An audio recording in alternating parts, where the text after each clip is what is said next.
Madam Speaker, ladies and gentlemen, I always found it strange that when a woman is unable to afford something and she gets a partner who's able to afford something and buy it for them, there's this weird label of, oh, she's a user, she has a sugar daddy. But when a guy does it, and let's say a guy can't afford something and he gets a woman who's able to afford it, it becomes like, wow, goals, alpha, what a stud.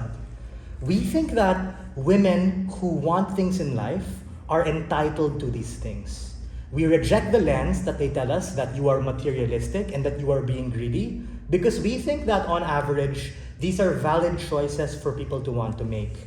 That's subjective to be able to say someone is greedy, because my partner's already told you how people exist in a spectrum of capacity and emotional sensitivity.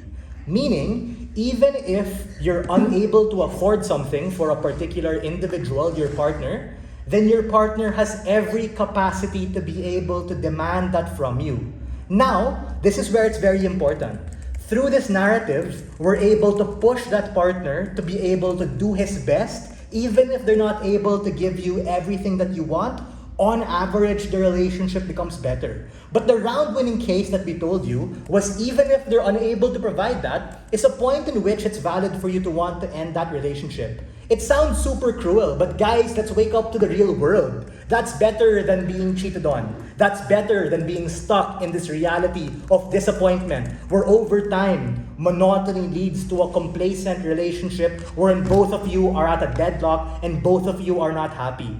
We empower women and we empower individuals in a relationship to be able to make hard choices, even if it happens through a difficult conversation of telling your partner, I want this, that's my love language, you're not able to give that to me. Either you step up, you man up and be better, or we end it from here. That's just the reality we as a team have told you, and we think that it might be painful to have these conversations, but on average, people will save more money, more time, and more capacity when they're able to gravitate towards people who are more compatible with them.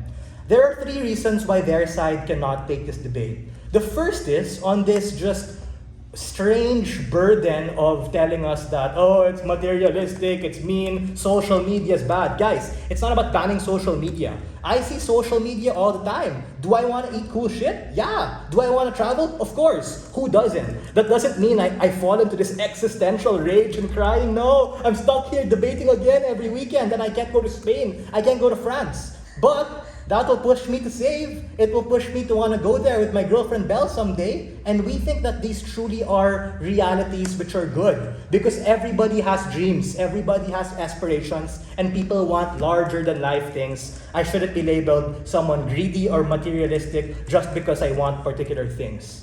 The same way, I have a friend in a particular relationship. He was in a 10-year relationship, and his partner told him, you know, there are certain things that I want, all these particular things, and he made a choice. Either he was going to give it to that person because he could, or opt out. And we think what happened was that he tried his best to give it, but that person ended up opting out. Ladies and gentlemen, society might call her a bitch for doing that, but I think it's completely valid for her to have done that. She sacrificed 10 years, ladies and gentlemen, because she saw that she had a future ahead. She saw that there may be someone she may be more compatible with, even though it hurt my friend.